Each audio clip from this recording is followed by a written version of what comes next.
fans, to another episode of the podcast, and you've come to us on a special episode. This episode is all about revenge versus repeat, and we've decided to bring this out on the fight week of Anthony Joshua's attempt to regain his heavyweight titles after the shock defeat earlier in 2019 to unlikely contender Andy Ruiz Jr. So we're going to be going through some of the great fights from all different decades and some of the most notable mentions about some of the great fights that we've seen and some of the biggest upsets against some of the revenges and some that have been repeated, of course. So before we get into it, of course, as always, go and check us out on social media at BTR Boxing Pod on Twitter and BTR Boxing Podcast on Facebook. If you've not already subscribed to the podcast, you can do so by checking us out on any good available podcasting app. Apple Podcasts, Podbean, Stitcher, Spreaker, Player FM, TuneIn. You can even find us on Spotify as well. If you're on any of them, subscribe to it. Please rate and review because it really helps us and it gives us that feedback that we're looking for all the time to help make this podcast even better. So, let's get into this episode then. Joined on the line, as always, by Johnston Brown to break down revenge versus repeat.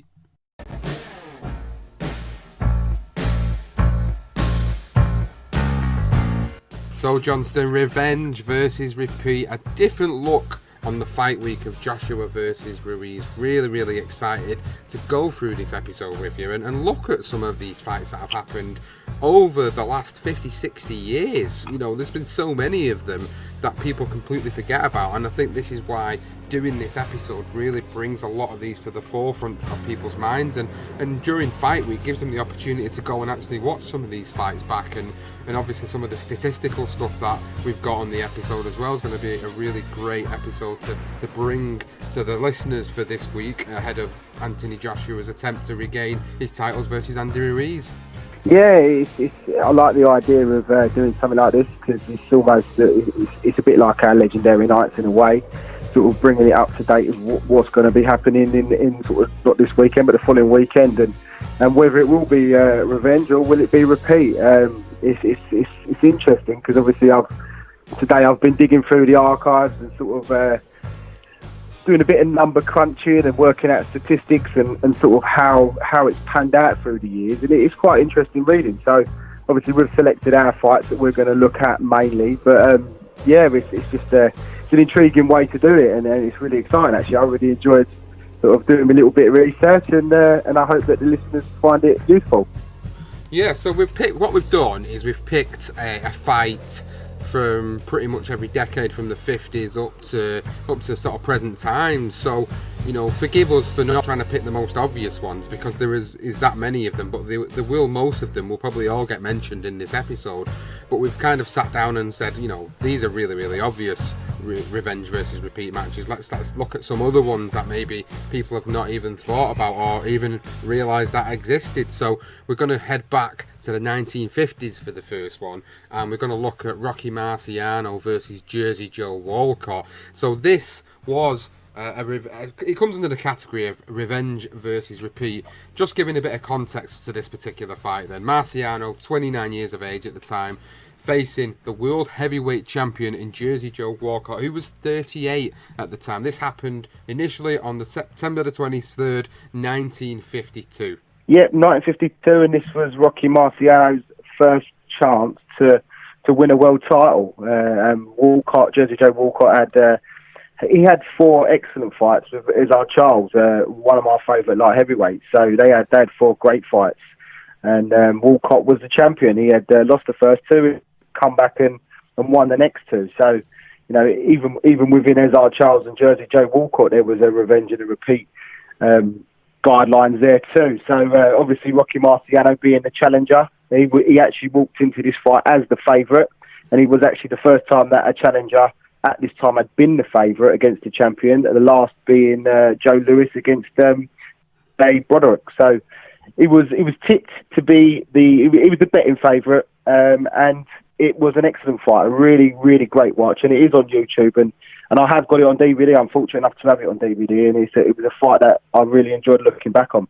So this particular fight went down in the sense that we said Jersey Joe Walcott was the World Heavyweight Champion at the time. It was a very, very good fight. But in the first round, Marciano actually got dropped in the first round of this fight, which was very surprising because obviously he was the betting favourite, as you said. He got dropped in the first round, and actually Jersey Joe Walcott, the defending champion, actually built a pretty steady lead up throughout the 12 rounds. But we got into the 13th, and Jersey Joe Walcott actually tried to use his trademark feint to set up his right hand, but Marciano's legendary Susie Q landed first, a powerful right hook, causing Walcott to slump to his knees, and his arm was draped over the rope in an iconic image that you can see on the internet, of course. And he lay motionless long after he'd been counted out as well. And Marciano, he became the new World Heavyweight Champion. Marciano is short with the left jab aimed at the head. Marciano digs the left hand to the pit of the stomach of Walcott. Walcott backing away now. Here's Marciano moving in on him again.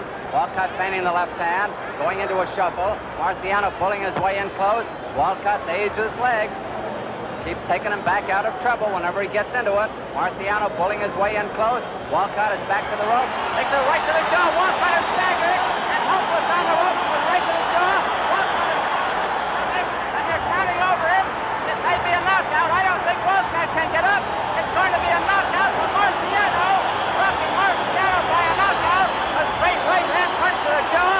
And Walcott rolls over. He's still out cold. Oh, what a beauty, the Susie QA. Absolutely devastating. As you say, I mean, Marciano down on the points, down for the first time in his career in the first round. And he was looking for the big punch, and it came, as you say. It was a little feint from Jersey Joe, and Rocky launched that Susie Q bang on the chin and knocked him out. And I tell you what, that is probably one of the most brutal knockouts you will see in heavyweight boxing history, and one that will always be remembered. And Marciano produced the goods. It was in round 13, 2 more rounds to go, down on the scorecards. By pretty much a couple of rounds, he could have won the last 2 and maybe pulled it back to a draw, but it got Fight of the Year. It was named Fight of the Year, and it also got Round of the Year as well, which was the 13th round with the famous Susie Q. It also it's a fight that was named the 16th greatest title fight of all time as well by the Ring Magazine, 96. So they had a rematch a year later, and Marciano, the defending champion, against the aged 39-year-old Jersey Joe Walcott. But this time, the actual rematch didn't go the same way as the first one, in the sense that it didn't last nowhere near as long as the original fight, which was 30 rounds, because Rocky Marciano knocked Jersey Joe Walcott out in the first round in a repeat of the original World Heavyweight Championship bout a year earlier. Doc, tell me, what punch did you feel that you knocked Joe Walcott down with? I thought it was the right uppercut that really knocked him out, Al. Well, that's what it looked to me like. I thought the left hook was setting him up pretty good for that punch, and you finished it with that right hand uppercut. Is that right? I think the left hook hurt him, and he dropped right into my right hand. Next, Walcott is asked about his charge of a fast count. I was thoroughly disgusted and disappointed last night from the referee's reaction and when I was knocked down. He didn't count beyond 7, and when he counted to 7, I immediately arose. I looked over my corner, and I was instructed to get up. And when I got up, he pushed me back, and he ran over and raised Marciano's hand. Yeah, it was an easy night for Rocky. It was, again, most sports writers were picking Marciano to win. I think 34 out of 36 had picked Marciano to pick up the win, and Walcott threw his jab. Marciano countered with that left hook and a right uppercut, which basically sent Walcott off balance. He sort of sat down for a little while, and he didn't look like he was actually too out. He looked like he could be getting back up, and he just sort of sat there, and then the referee counted him out. And he did actually say that he believed it was a fast count. I don't think he quite fancied it, to be honest with you. I think that the impact of that first fight and that knockout clearly affected Walcott, and at the ripe age of 38 years old, I think he decided to call it a day, not only on the night but on his career too. Yeah, he certainly did. So that was the 50s. Now the next one just sort of come into the 50s category, but it actually bleeds into the 1960s, along with another particular infamous fight that we're going to talk about throughout the course of the podcast. But this particular one was the Floyd Patterson versus Ingomar Hansen. Now, these guys actually fought 3 times back to back as well, and this is probably the only one out of all the fights that we've got for you in the episode where they've actually fought 3 times in a row back to back. Obviously, Johnston's got some great stats to come at the end, and maybe he will provide one that I've not even thought about myself, but this one, when I was looking at it, I was like, wow, I forgot these guys had fought 3 times and it was back to back as well. So Floyd Patterson became the number 1 contender in the first of what was a series of fights. Now, the first fight happened on June 26, 1959, and it was a shocker because Hansen had actually come in there, and Floyd Patterson, again, like Rocky Marciano before, was the favourite for this particular fight. He actually went in there, potentially going in there to beat him, and actually ended up getting stopped in the fight, which was a shock. It's all over. Ingomar Hansen is the winner in 2 minutes and 3 seconds of the 3rd round. Patterson, knocked out for the first time in his career, has been on the canvas 7 times. One of the most devastating barrages in heavyweight history, has sent the title out of the United States for the first time in 25 years. Ingomar Hansen becomes the first Scandinavian-born fighter ever to hold this most important of all boxing titles. It really was, and I mean, there was the inside story of it was that obviously Sonny Liston was the guy that was coming through the ranks, and Customato, if people will remember, Customato obviously brought through a young Mike Tyson. He was Floyd Patterson's trainer, and Cuss wasn't interested in fighting Sonny, quite simply because Sonny was all wrong for Floyd. He came out in public and sort of said the reason why he doesn't want to fight Sonny is because of his mob connections. It wasn't the case. He knew that eventually Patterson probably he's got to struggle against Sonny, and so they took Ingomar Hansen, the Swede. And to be fair, it was a guy that it wasn't a layup because he actually got fired the year before, but he was a guy that they felt that Patterson should quite easily and comfortably win the fight. And boy, did they get it all wrong. It was an absolutely devastating finish. It was Patterson's 5th defence of the heavyweight title. And basically, everyone felt that Patterson, was highly favourite and he was going to come away with a win. Patterson ended up getting knocked down 7 times in the 3rd round. And there was the famous right hand from Ingomar Hansen. Some people call it the hammer of 4, but I prefer it. Bingo, and my God, did it land! And it absolutely crucified Floyd Patterson in that first knockdown. We actually got up, and he sort of walked to his corner, which I believe I've later find out, sort of doing my research, is that Floyd Patterson actually said that he thought he had knocked down Hansen and went to walk back to his corner, and not realising obviously that he'd been knocked down, and then Hansen came in again with a left and another right, sort of literally on the blind side. He wasn't even looking. He was completely defenceless, knocked down for a second time, and then the punishment just continued. 7 times. Eventually, the referee did call it a day, but Patterson was in all sorts of trouble, and really, it should have been sort of stopped after about the 3rd knockdown. But a fantastic performance from Hansen. He became the first ever Swede to win a heavyweight title. He certainly did, and obviously that was a massive win for him because obviously, Floyd Patterson, the champion at the time, making defences against fringe contenders leading up to this particular fight, only goes in there and ends up getting stopped by Ingomar Hansen to lead on to the second fight. And again, would it be revenge or would it be repeat? Well, in this instance, in the second fight, which took place on June the 20th, 1960, in an attempt to regain the undisputed World Heavyweight Championship, Patterson knocked out Ingomar Hansen in the 5th round of the rematch to get the titles back, leading into a revenge. So we've got one for repeat and one for revenge so far. But in this particular fight, Hansen was hit so hard that he seemingly looked like he was out before he landed flat on his back. His eyes were glazed, blood trickling from his mouth, and his left foot was actually quivering. So he was counted out, and he lay unconscious for 5 minutes before he was actually helped onto a stool.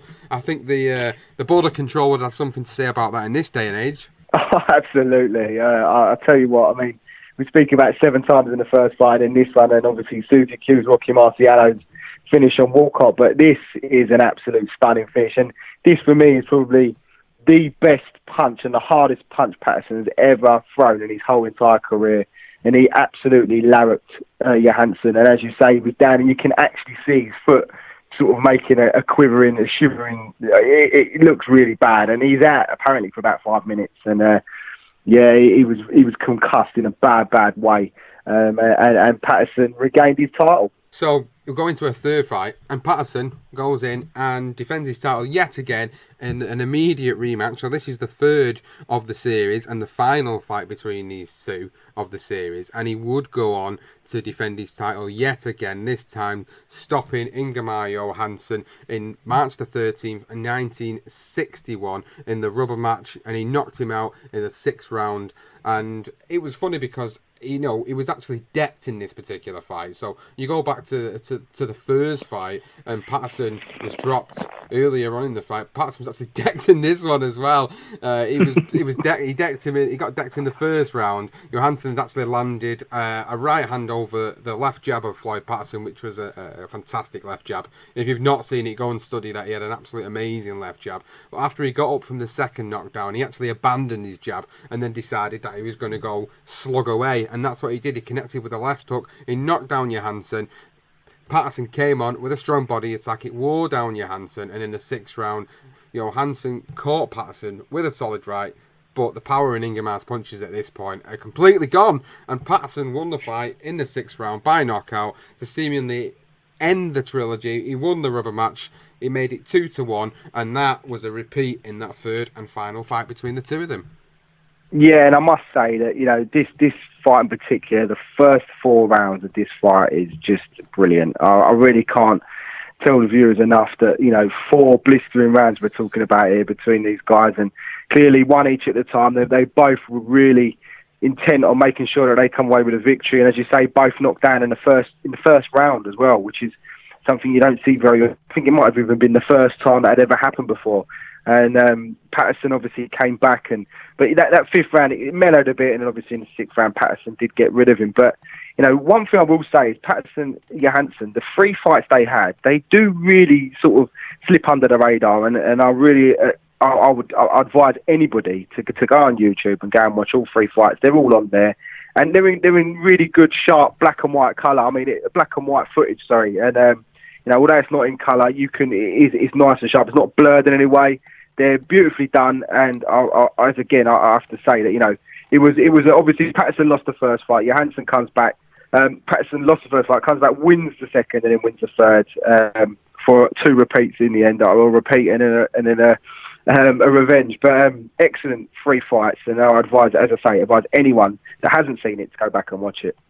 Now, that was one we'd put in for the 60s, but obviously, there was one significant fight that happened in the 60s that, before actually recording the podcast, sprung to mind completely, and it follows on from this period of time, and it's probably 2 of the most famous fights of the 1960s in the heavyweight division. And if you've not already guessed which fights I'm talking about by now, I'm talking about Cassius Clay versus Sonny Liston, and in the repeat match, Muhammad Ali versus Sonny Liston. So, obviously, we've got to talk about these 2 fights. It was something that, when we were talking about Johnston, I completely forgot. And I think it wasn't a case of forgetting. It was a case of that many different significant fights over the years that rematches in particular, that sometimes, you want to go for something that's a little bit more obscure, but we can't really go throughout the 60s without touching on these 2 particular fights. Because for me, these heavyweight fights in the 60s, these 2 particular fights were probably the most significant fights in heavyweight boxing history of the 1960s, and probably significant in heavyweight boxing history of all time. Oh yeah, I absolutely agree with you. I mean, just before that, obviously Patterson eventually he ended up sort of bowing to public pressure and having to take on Sonny Liston, and Sonny Liston beat him twice in the first round. For the first time as a challenger, he came in and beat him, and then the repeat happened with Sonny Liston, and literally straight after that, we had the young Cassius Clay come through and fight Liston, and Clay was the underdog. He was the challenger. He was the underdog. People feared that he's going to get absolutely wiped out by Sonny because of what Sonny done to Patterson. So, we just didn't quite understand what they had with Cassius Clay at the time. I mean, even just going back to your Hansen actually sparred with the young Cassius Clay when just before the second fight against Patterson, and he actually turned around and said that this guy's got some great potential, but he's going to struggle to sell tickets. So he got that completely wrong. He got it right and then wrong. But either way, Sonny Liston there, I mean, obviously, that was a great fight, their first fight. I thought, the one thing you would say with Muhammad Ali and Sonny Liston is it was a good fight, and then obviously Cassius Clay, it was iconic, isn't it, with I'll Rule the World, and he was just brilliant that night. And obviously he had the issue with the gloves as well with Sonny Liston, and whether they were tainted purposely or not. And, either way, Cassius sorted himself out, or Muhammad Ali sorted himself out, managed to get himself through. I believe was it the 5th round, before eventually getting rid of him in the 6th. But two great fights between Ali and Sonny Liston as well, and a great era in the 60s, a great era for heavyweight boxing. I don't have a mark on my face, and I upset Sonny Liston, and I just turned 22 years old. I must be the greatest. I told the world, I talk to God every day. If God's with me, can't nobody be against me. Sonny, I shook up the world. I know God. I know the real God. Cassius, wait a minute, Cassius. Let me ask you this now. You told me when you visited in Los Angeles you could do it in 8. Well, you thought Sonny and figured Sonny was great. How come you did it in 6 or 7? You did it in 7. I had him going in 8. I was getting ready to take him in the 8th, as you can see. But the man stopped it just to keep from making me look so great. I see. Now, give us that poetry on number 7. He wanted to go to heaven, so I took him in 7. You took him in 7. I am the king of the world. Hold it. I'm pretty. Hold it. You're not that pretty. I'm a bad man. Wait. I shook up the world. I shook up the world. You certainly did. You had a great 2 fights between him. You had obviously Cassius Clay at the time beating Sonny Liston in round number 6 where he had a corner retirement, and then in the rematch you had the infamous Phantom Punch. Now, we're not going to touch too much on that, because if you do want to listen to a little bit more about that and the career of Cassius Clay Muhammad Ali, you can go and check out that on Career Profiles in the feed. Do a search for Career Profiles, you will find the Muhammad Ali episode, and we do touch on that a little bit more on the significance of them 2 particular fights.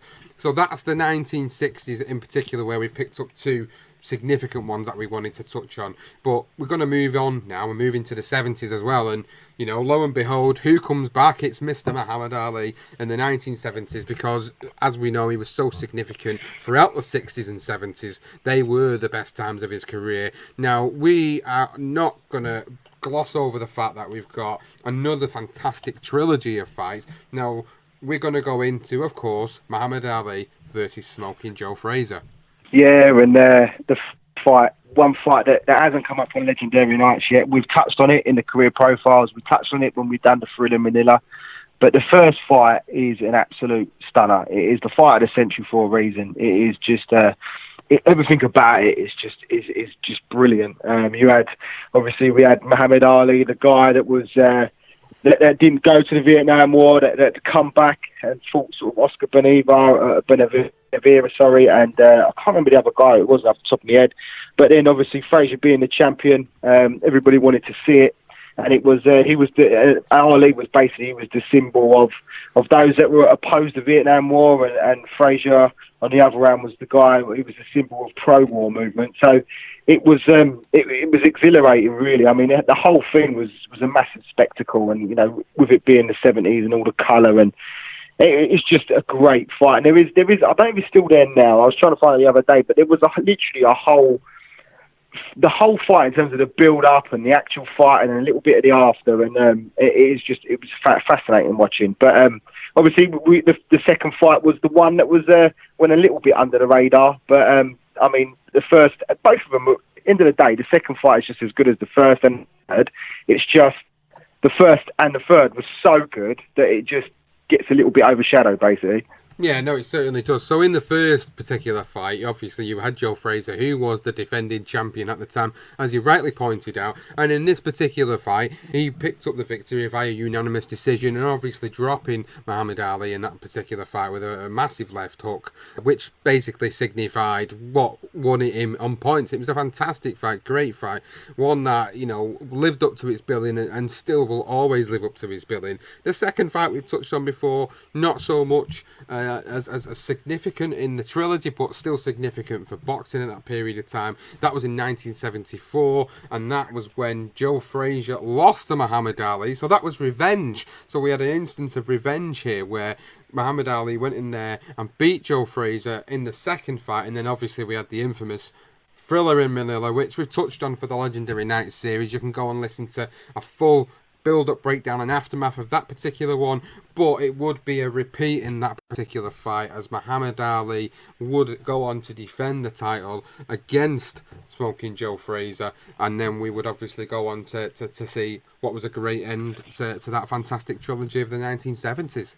Yeah, and I suppose the reason why that second fight was also sort of just went under the radar was the fact that it was a non-title fight as well. Obviously, Frazier had just been demolished by George Foreman, so it was a fight that, with no titles on the line, and the fact that it was only a 10-rounder as well. I think people probably that's the reason why it was under the radar. But I would advise anyone to go back and watch it, because I think you'd actually be quite pleasantly surprised how good it was. It just wasn't as good as the other two, which was just magnificent. So, a great trilogy. I mean, we could talk. We already have. We've spent many hours on this show, and we don't want to spend too much on it. But again, anyone ain't seen all three, please, geez, where you been? Go and watch them. Definitely, totally agree with that. So we move on then. We move on to the 1980s, of course, and obviously there was one that actually came up quite recently in one of our episodes, in the career profile of Michael Spink's Jinx. We did cover the Larry Holmes fights. Now, obviously, you want to go and listen to the Michael Spink's Jinx episodes, because we go into a lot more detail in that particular one. But for the purposes of this episode, highlighting revenge and repeat, we've got another one there in the 1980s where we had Michael Spinks, who essentially had gone in there and dominated the light heavyweight division, undefeated at light heavyweight, I must add, yet again.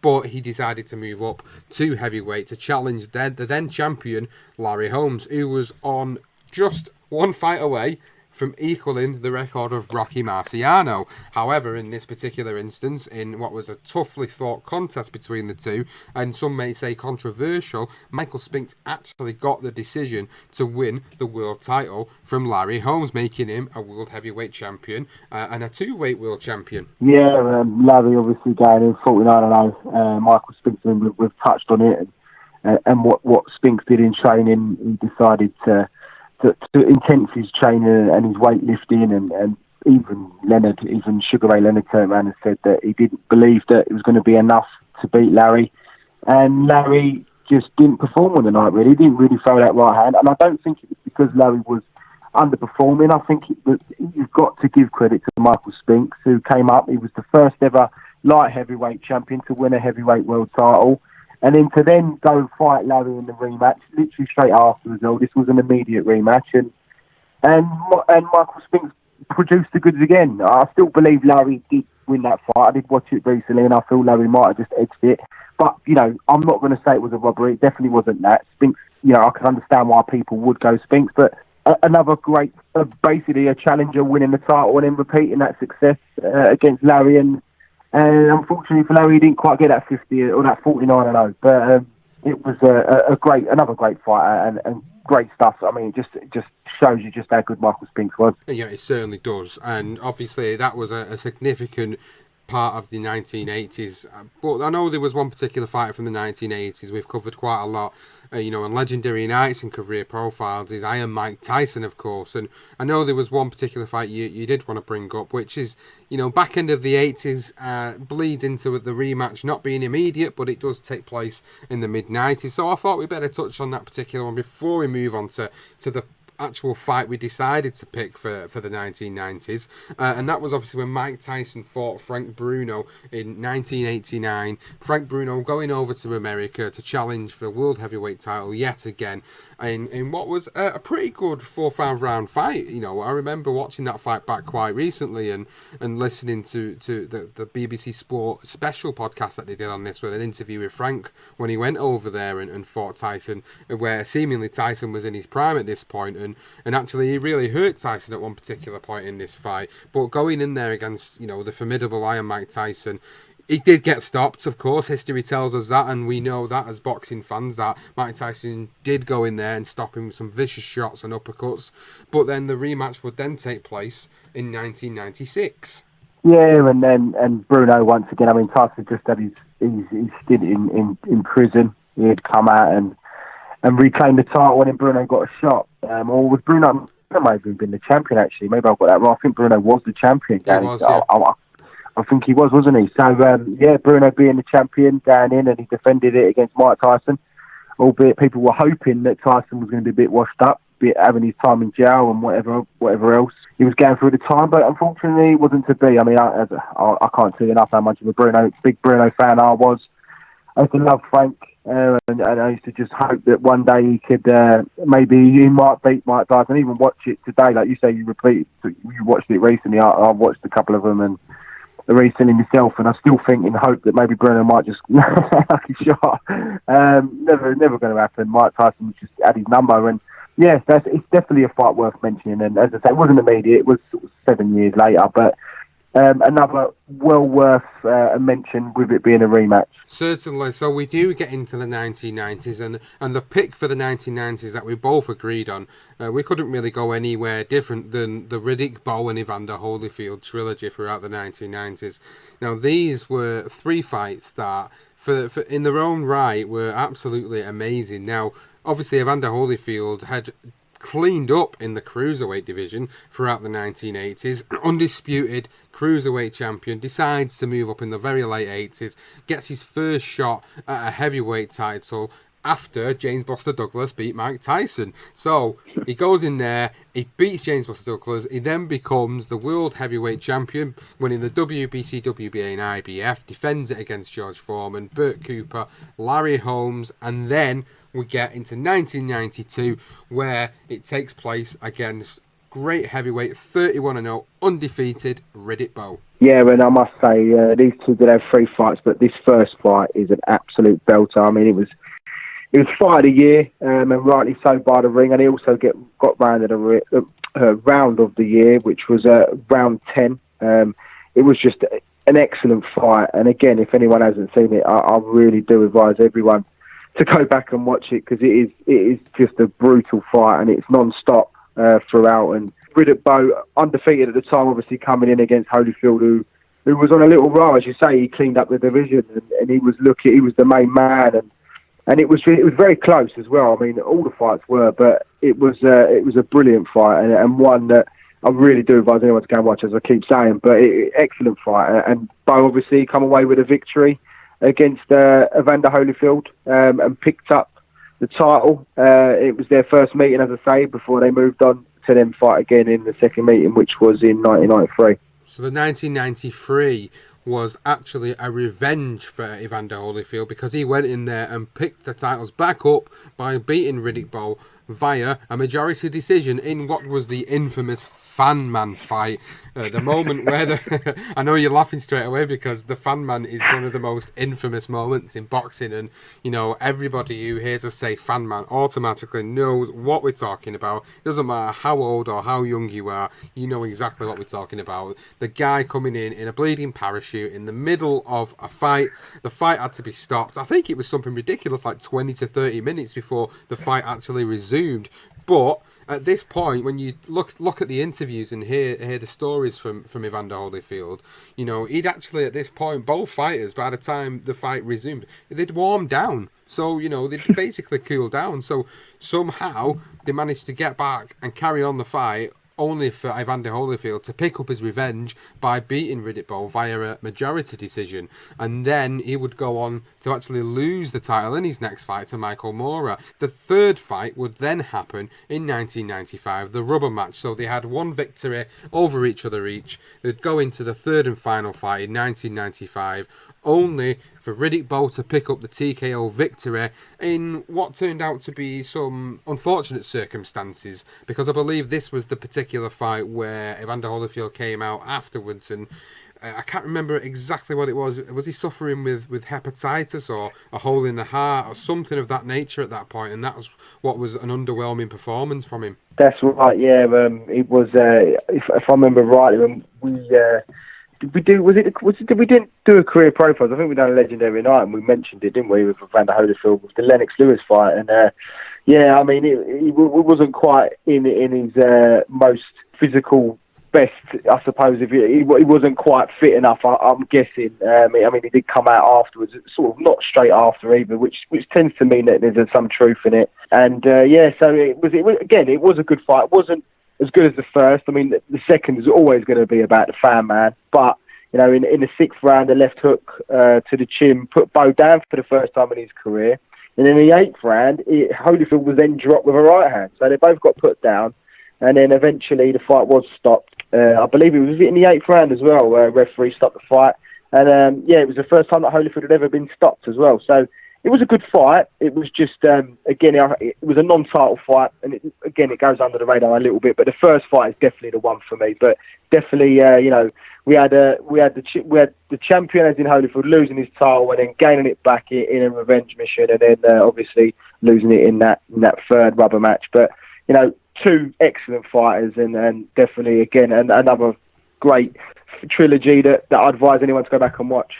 Well, certainly staying on the theme of the 1990s, the 2 other fights that happened, or 4 fights, including 4 different fighters, happened in the 1990s. Straight into that, we're staying on the subject of Evander Holyfield, because he actually competed in both of these different sets of fights. So, in 1996, he would go in there and go and stop the formidable Mike Tyson to win the WBA heavyweight title in what was an absolute fantastic fight, and one, not just a fantastic fight, but actually it was quite a big upset at the time, because Evander Holyfield was sort of seen as the, you know, coming towards the end of his career as the washed up fighter, and I know that's a bit harsh by saying it, but that's kind of the way the media were portraying him at the time. He was 34 going in against 30-year-old Tyson, who obviously had picked up titles by beating Frank Bruno in earlier that year, and then he goes in and gets stopped by Evander Holyfield, and it was a great fight. 11 rounds of absolute sheer frustration for Mike Tyson going in there, and Evander Holyfield showing that he was the modern day Cinderella man. He really was, and it's a great fight, the first one, and as you say, Holyfield was the guy that was. I think Tyson would have been the betting favourite going into it. I mean, it was the title vacant as well. I think they both went for it. It was a WBA vacant title, I believe, and so no one was a champion going into it. So it was going to be, as you say. I think I remember it, and I think I felt that Tyson was going to win the fight, and Evander Holyfield proved everybody wrong. Just with his sheer engine and his just determination, and Mike just couldn't do anything about it. Basically, he couldn't get rid of him. I mean, if it had been sort of I don't know, maybe 6-7 years earlier, maybe it'd be a different story. That was a different animal and a different Mike Tyson. This one was an aging Tyson and had gone through a bit of wear and tear, and Evander Holyfield had as well. And as you say, he was the one he wasn't nowhere near the favourite, but he produced a fantastic performance that night and deserved to win that title. And then obviously we went in for the repeat for Evander Holyfield, and it was the famous bite fight. And well, what can you say, really? I mean, it's an obvious one. When you're doing revenge versus repeat, the obvious that always springs to mind is probably a Holyfield Tyson. And again, this wasn't one we picked out of our sort of 5 we picked out, because it's just the obvious one. But again, you know, it's dramatic watching, isn't it? It really is. And obviously Tyson decided halfway through that fight that he's got no chance of winning, so he'd have a nibble in his ear. Yeah, he certainly did, and he caused one of the most infamous, you know, moments in boxing history. And just as a side note to their rivalry, you know, Mike Tyson has got his own podcast at the moment called the Hot Boxing Podcast, and quite recently he's actually had Evander Holyfield in the podcast with him, and they've actually sat down and spoke about this. So if anybody wants to listen to these who's sitting down talking about this particular fight and going through this series of what happened of events, then go and listen to it, because it's, you know, it's great. It's really good listen. So moving on, we continue the trend of the 1990s and the trend of Evander Holyfield as he goes in there against Lennox Lewis in a back-to-back fight and matchup between the two. Now, obviously, we've covered this for Legendary Night, so if you're listening now and you've not already heard the tale of Lennox Lewis versus Evander Holyfield, then you can go and check it out, because we've covered off both of the fights in that particular episode. but Lennox Lewis would go and challenge Evander Holyfield for the WBC, WBA, IBF titles, only to get what I would only describe as robbed. And people use that word very lightly in boxing, but this was a particular instance where the majority of people at ringside felt like Lennox Lewis won that fight for it only to be scored a draw. And of course, there was demand for an immediate rematch, and this would be revenge for Lennox Lewis. It wouldn't be repeat, it would be revenge for Lennox Lewis, as he did finally pick up all the world titles by beating him via a unanimous decision on 13th of November 1999. Tonight, boxing crowns an undisputed heavyweight champion, as after 12 rounds of action, we go to the scorecards with a unanimous decision. Here are the score totals. Judge at ringside, Jerry Roth, scores at 115 to 113. Judge Chuck Joppa scores at 116 to 112. Judge at ringside, Bill Graham, sees at 117 to 111. All three in favor of the winner and the undisputed heavyweight champion of the world, Lennox Lewis. And rightly so. I was really pleased when Lewis did get that victory against Holyfield. They both obviously held the title. It was for the undisputed titles, and for Lewis to have got that draw. I mean, I know we've discussed it, and I do suggest to anyone to go and check out Legendary Nights. It is a good one, and it was just one of the worst decisions I think I've ever seen in boxing. And then the second fight was a lot closer, but yet Lewis won it quite convincingly. So 3 sets of different judges, and we get a completely different result. It just shows, I mean, nothing's really changed since 1999 to 2019. So it is a great, I mean, it's a good couple of fights. I mean, they are good fights. I think the first one wasn't great. The second one was a bit better, but I was just pleased to see at the time, I remember being ecstatic that Lennox Lewis had been the first Brit to win the undisputed title since sort of Bob Fitzsimmons, before they had too many titles, that was. But you know, Evander Holyfield did move on, and he did fight Ruiz as well, John Ruiz, in a couple of fights himself. And he did actually win a vacant title, which was a legitimate WBA title. And then he also then went on to lose that. And then they fought a third time, him and John Ruiz, for him to go into a draw. But then, obviously, moving on to 2001, which was the same year, was Lennox Lewis against Haye Matman. Yes, of course. We've done the Legendary Nights for that as well. So if you've, again, not already heard the Legendary Nights tale of Lewis versus Rackman, go and check that out on the feed. We do give a more detailed build-up, breakdown and aftermath for that particular one. But obviously, Lennox Lewis would get a shock defeat to Haye Rackman in South Africa, only to then retain his title in emphatic fashion by stunningly knocking out Haye Rackman later on that particular year. Well, I notice every time I try and reach around him with a hook, he sticks his arms out. And more time, he's watching out for the straight right hand. So I kind of turned it around on him and threw a roundhouse right hand. I took some of the pressure to him, gave him a lot of things to think about. Definitely wasn't gun shy, Plus, I wanted to knock him out in the fourth round a little quicker than he knocked me out. So, in a sense, I got my up on him. I showed a lot of disrespect there, and I just was keeping all these things inside me. I said, okay, you're going to pay fight time. And, this is where he paid for it. Thank you very much. But now talk to us about your future. There are a number of fighters out there who you could fight, whether it's Tyson, Bird, who is a number one ranked fighter. It could be your countryman, Kirk Johnson. It could be Vladimir Klitschko. Where do you want to go? I want Tyson. Definitely want Tyson, I've been waiting for him since after the Holyfield fight, but it doesn't really matter to me. I'll take whoever. And I think also, it's not one that we particularly picked out, but there was one that, when we was talking about revenge versus repeats, I think that sprung to mind immediately for the 2000s era, because we didn't actually pick one from the 2000s era as one to sort of focus on, but how can we forget about Marco Antonio Barrera versus Eric Morales and Mickey Ward and Arturo Gatti?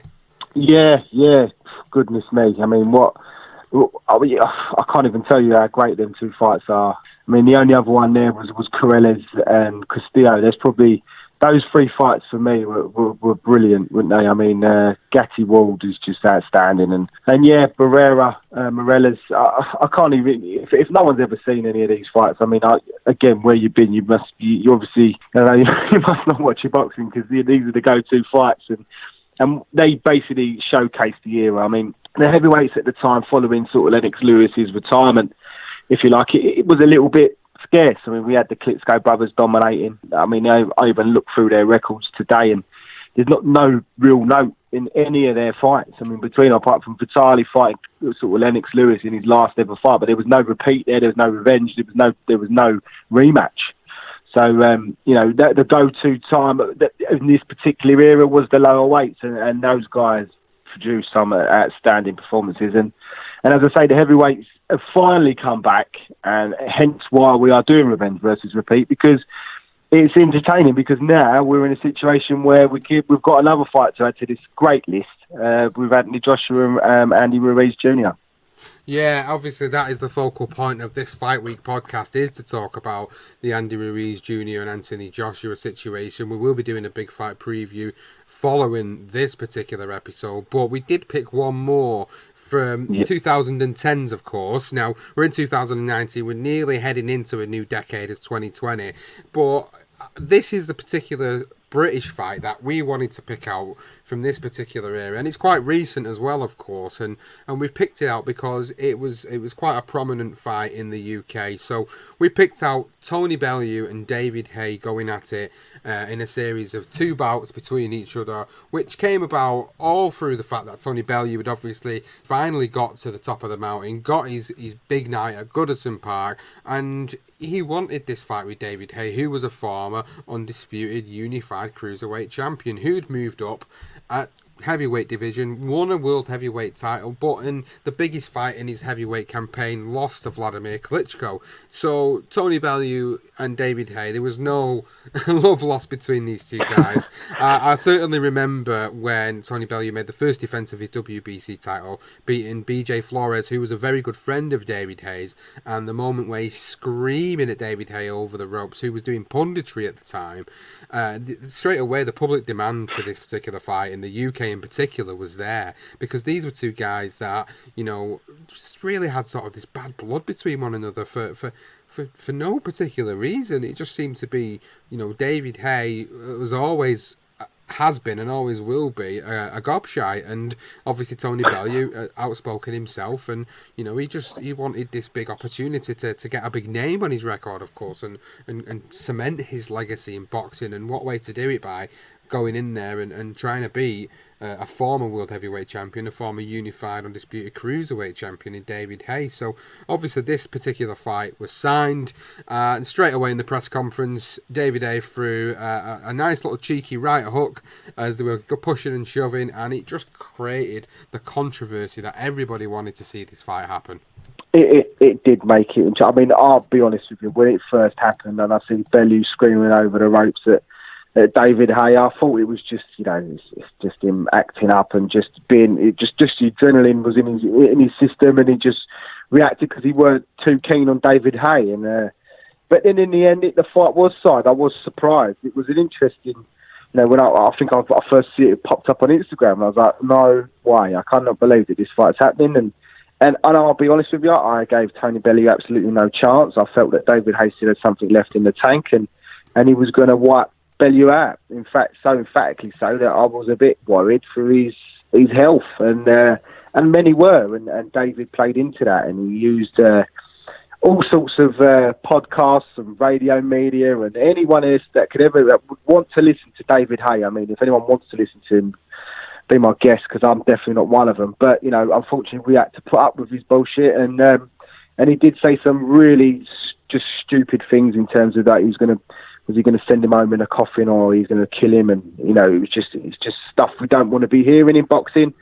But that was David Haye, and that he did, and unfortunately that was how he had to sell the fight, because he was basically washed up. And Tony Bellew, although it was a tight fight, I believe I had David Haye up, and I was sort of before the Achilles went, but you know, he did fight on, and I was surprised that he did fight on, because that isn't the kind of thing you expect with David Haye after him moaning about his toe when he got done by Klitschko, which disappointed, I'm sure, every British boxing fan in the world. Anyone who ever watched that fight was just so pissed off. So it was surprising to see David Haye continue. In the end, Tony Bellew got the win, and in the 11th round, and it was a great fight. I mean, to be honest with you, I have to say, I mean, I really did ridicule this fight. I weren't keen on it, and I made some pop shots at it, and I just weren't keen on it at all. I just thought it was all a bit WWE for me, but it didn't disappoint. It was thoroughly entertaining, and one of my fights of the year. And as I say, you know, Bellew got the win, and it did look like going into that rematch that maybe Haye still might have something left. Again, I think Haye went in favourite that night, and this time, Tony Bellew, my goodness me, was he outstanding that night, and that's one of the best nights I think Tony Bellew's produced in his career against David Haye in that second meeting, and he got rid of him in 5. Yeah, not quite sure about David Haye's right leg and what's wrong with it. It looks like maybe a partial tear on that right leg again, maybe the Achilles tendon as before. It's not hanging like it did last time. It's certainly bothering him, but nowhere near like before, so he has to be careful. And you see on those jabs, he's got to push off the back foot, and it's hard to do that. Oh, massive shot from Tony Bellew! And that was a really heavy fall from Haye in the 5th round. Down for the 3rd time in the fight, and the legs are very bendy. He wants to go on. He says, come on. David Haye showing immense bravery. He's got a hold. He's got a hold right now. I don't think Haye should be brave. I think he's just hold. Bellew's shot, and it's been stopped. It is repeat for Tony Bellew. He does it all over again. And true to his word, he does it quicker. He certainly did, and I think at this point, you know, we knew David Haye was way past his best, and I think the first fight shown us that between these two, and it was just, everybody had this sort of 50-50 sort of chance of both of them. I think it was probably more sort of 70-30. I think a lot of people did favour Haye originally in the first fight. I mean, I didn't, I'll be honest. I always had Bellew winning this, and I just felt like he was too overconfident, David Haye. He was too cocky and arrogant in the build-up, sat on his yacht and shadow boxing on his yacht with Shane McGuigan, and I just thought, no, he isn't winning this. His heart isn't in it. He's here for the money, and eventually he showed me some absolute heart of steel, man, and absolute balls in that fight to rupture his Achilles earlier on in the fight and to continue to the 11th round was just unbelievable. And I think if he would have shown that sort of desire in the Klitschko fight with a broken little toe, I think more people would have had more respect for him other than what he did at the end of that particular one. But in the rematch, of course, Tony Bellew, he looked at his absolute best, dispatching of David Haye within 5 rounds. Brilliant fight, great heavyweight, and that's probably the last best British heavyweight showdown we've had. And, you know, we now come to where we are now, which is 2019, which is Anthony Joshua, Andy Ruiz. Who would have thought that, you know, a guy who was a fringe world contender would come in at short notice against seemingly what people thought was one of the best on the planet, who had 3 belts to his name, only for him to go in there and do an absolute number on Anthony Joshua to win the world heavyweight titles. And it wasn't just that. When you looked at the shape and the size of Andy Ruiz, you just thought to yourself, this guy is just another fat pudding who's going to get knocked out, and that, you know, that's it, and Joshua will move on. And for what we've seen, you know, unbelievable. What can Joshua do? Right hand from Ruiz. Here it comes again, and Joshua tottering and teetering up down for the 3rd time in the fight, and it's all going horribly wrong for AJ. 7, 8, his dream debut turning into a nightmare. Andy Ruiz Jr. has so much time left in this, the 7th round. Can he take it and write his own history? Down for the 4th time. And the gun chills out. And Anthony Joshua could be counted out here. He just about gets to his feet. He's going to do well to get through this round, Adam. He's badly hurt here, Joshua. His legs have gone. A minute 45 to go. And we are witnessing one of the biggest shocks in modern heavyweight history. What's the delay here? What is the referee doing? Wow, he's waved it off! Wow! Andy Ruiz Jr. becomes the first Mexican heavyweight champion! now we're getting another revenge versus repeat scenario. Will Anthony Joshua be able to exact his revenge, or is it going to be a case of repeat with Andy Ruiz? Who knows? We're going to discuss that in our big fight preview. But just going back to you, Johnston, we're coming towards the end of the episode, and I know you've brought an absolute abundance of statistical information to give to the listeners. So fire away, let the listeners know about your revenge versus repeat statistics you've got. Yes, I mean, first I just want to say that, it would have been nice if, with Klitschko, for instance, I mean, I was looking back on his resume, and there were two fights in particular that I would have loved to see rematches with, and that was obviously the Tyson Fury fight. I think that would have definitely made this list if Fury didn't sort of go into the abyss with what happened with him. And then obviously Anthony Joshua was a brilliant fight, their first fight, and that looked like Joshua was going to take it, and then obviously Klitschko decided to retire. But he was one guy, him and his brother, with Vitaly, if that rematch had happened, he wanted the rematch with Lewis. So I think they're two very poignant fighters sort of after the sort of moving into the noughties and then into the 2010s, and they dominated for 10 years. And I think the trouble is that they didn't have the significant fight. So that's why these guys are getting the run of the show, and these guys are getting the mention. I mean, even Bellew Haye, believe it or not, is getting a mention over someone like Vitaly and Vladimir Klitschko, which is a bit mind-boggling, but it's the case, isn't it? It was entertaining. So, I mean, I'd run through, I've literally gone as far back as 1889, and I went as far back as sort of Bob Fitzsimmons when he fought James J. Jeffries, and Bob Fitzsimmons was the champion, and he ended up losing that fight, and then it was a repeat fight, although not immediate. So, what I tried to do was just trying to pick out some statistics, really. So, in terms of revenge versus repeats, so I picked out sort of 58 fights from some of the ones we've just gone through. So world title fights only. So you had 17 out of the 58 I picked. So 17 fights were repeat and 10 were revenge. So 63% was repeat. And you basically get the general statistics that repeat tends to be on the card. So your world title fights for immediate rematches, you had 9 repeats, only 5 revenges.